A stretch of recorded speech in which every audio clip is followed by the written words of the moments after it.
This is Key Hill Cemetery in Birmingham, and this is the entrance off of Key Hill itself. One of the first things that strikes you is that it's quite a dark cemetery with all the trees, but there are some reasonable sized memorials here. I'm just picking one or two at random as I walk through. This one is to John Bent, who departed this life 1866, 69th year of his life, and then his wife Priscilla is shown underneath. Alongside it, this has a very clear inscription. We've got Caroline Elizabeth, the wife of George Busby of Ellerslie, Bristol Road, Edgbaston, part of Birmingham, 1883, aged 62. And then George Busby in 1905. This one is in quite small typeface. We've got Harriet, the wife of William Phillips. She died aged 25 years. Elizabeth Showell Phillips, daughter. Underneath that we've got William and Elizabeth Phillips Jr. William Phillips. Quite a number of Phillipses down there, and it is readable, but it's very small typeface on a dark stone. But there's quite a lot of information on the Phillips family of Balsall Heath. This cemetery was opened in 1838, the first general cemetery outside of a church in Birmingham, and a lot of the leading people of Birmingham were buried here.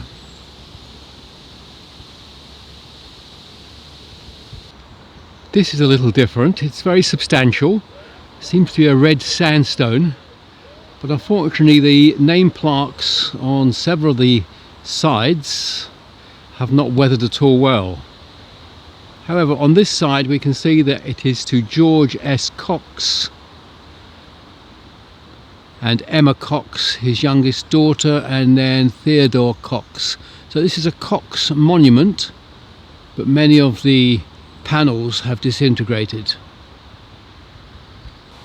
Horizontal table tomb, sacred to the memory of Violetta, the daughter of Joseph and Maria Gillott, 1844. And on the right hand side we have Maria, the wife of Joseph Gillott, 1855, and then Joseph. Well, as we move through the graveyard, there's a bit here which drops right the way down, and you can see around the outside a lot of mausoleums built into the hillside and more graves. So we're going to go down to that lower level and explore that. This is to Nellie May Ward Doughty, 1879, just 2 years and 6 months. And then John Edward Doughty, 27 years old, in 1902, and William Doughty, father of the above, who died in 1931, and beneath that we have his wife Louisa in 33. I've come down to the lower level now, and you can see there are rows and rows of these tombs built into the side of the hillside. The normal monuments in front, but behind we have row upon row of the mausoleums.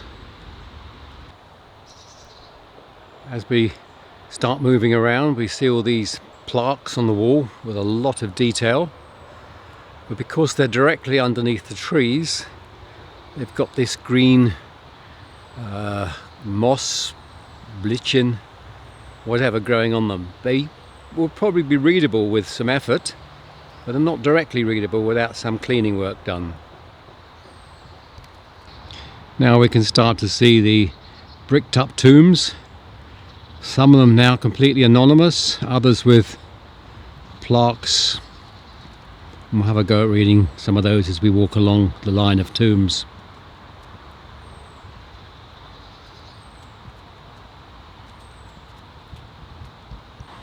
The one in the centre is far bigger and grander than all the others, but completely anonymous. This one is to Joseph Butler Chamberlain, 1874, age 58. Now the Chamberlains were big business people in Birmingham, and one of the Chamberlains became Prime Minister of this country.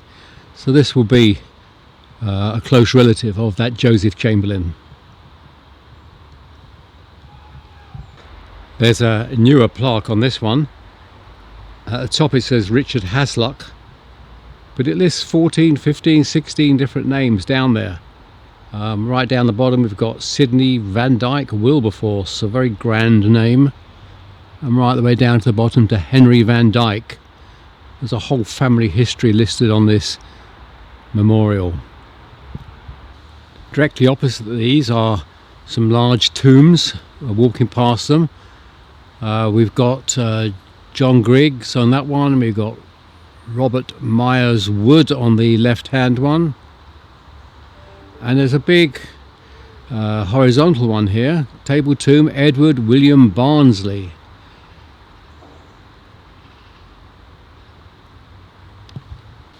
These are large tombs, so we get a lot of people buried in the one area. This one here has a list of names. We've got John Wolford, top left, then Hepzibah, Mary Ann, John Thomas Habgood, Mary, Martha Lethwich, right the way down the list. And alongside it, it's a similar Thomas Edge of Cahill House, Hockley, 57 in 1852, then Rebecca Edge, Elizabeth Edge, Sarah Millington, Susanna Vernon, and a couple more names. Then we come to an area that's clearly been rebuilt in brick, and the entrances are just bricked up, and they've lost all the names, sadly. Somebody's reposted the names on this one. So there's 6 members of the Price family here between 1852 and 1896. Next door we have 5 names of the Keep family, starting with John Keep, 1857. This large entrance has modern secure doors on it. When I look through the grille, I can see on the walls plaques of names of people whose coffins would have been stored here. And on the opposite wall, probably unreadable, but there's a lot of information locked away here. This one has images of 3 angels, 3 cherubs at the top, and at the bottom we have some family information. The first name is Abraham Kemp.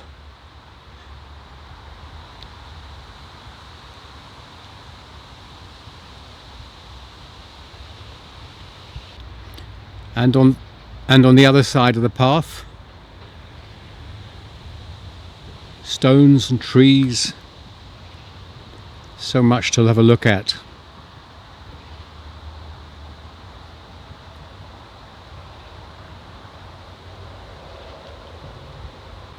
Directly around the corner we have some more, and then we have these memorials here listing 30 or 40 people on each memorial. So whether that's actually referring to those that are buried in the large tombs behind, I suspect it is. This one has John Evans at the top left and Lucy E. Carpenter on the right.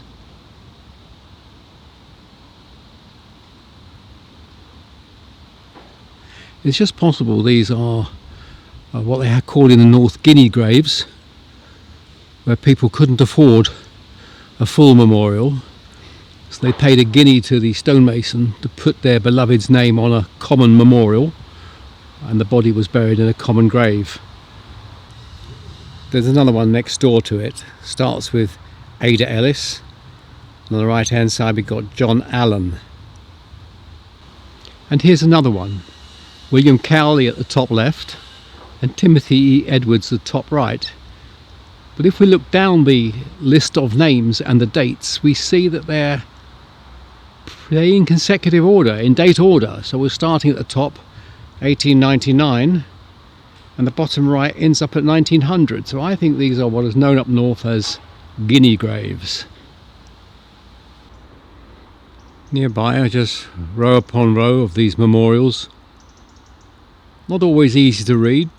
You find that with memorials underneath trees, they attract the moss and lichen and makes the inscriptions more difficult.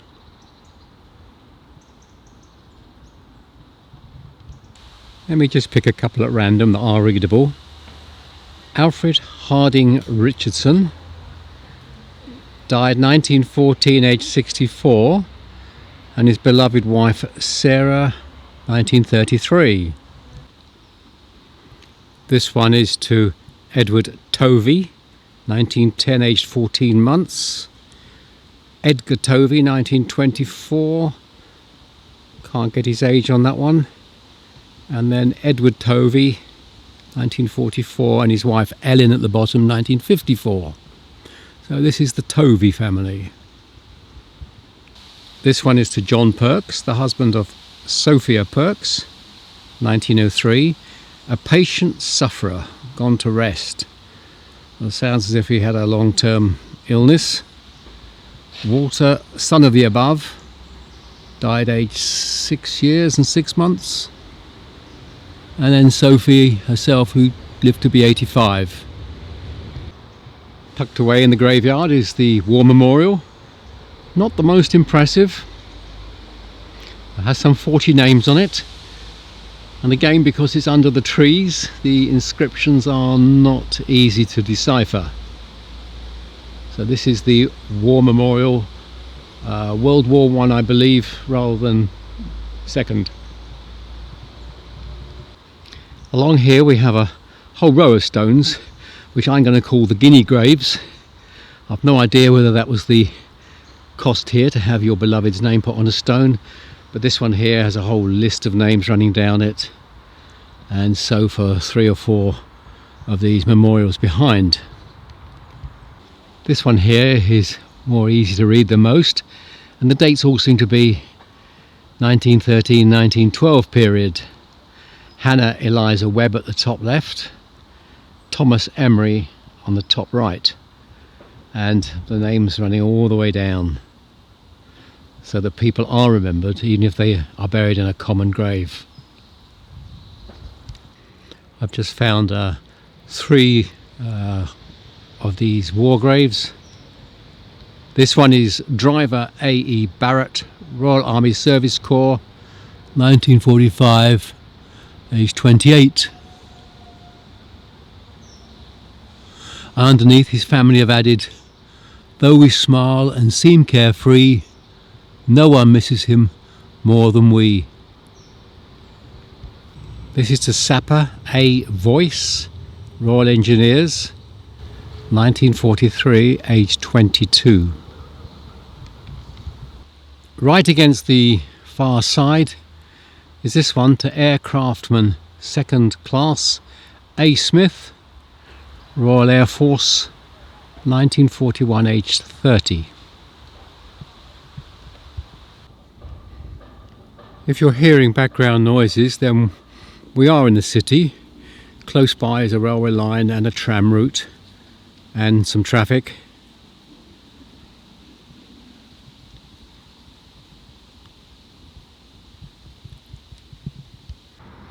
As I walk through the graveyard, I find yet more of these multiple memorial stones.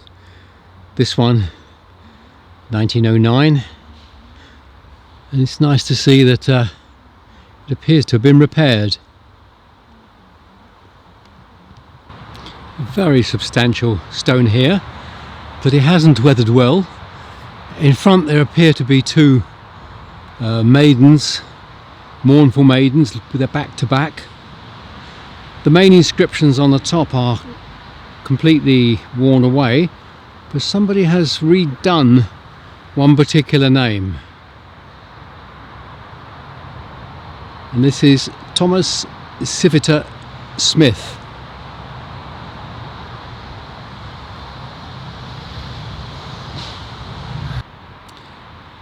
Well, I'm going to draw this to a close at this point. There's a lot to see here. I'm reading that 60,000 people are buried in this cemetery, and there has been some effort to restore some of the broken stones. Certainly worth a visit if you're in Birmingham. Key Hill Cemetery, the oldest public cemetery. Till the next time.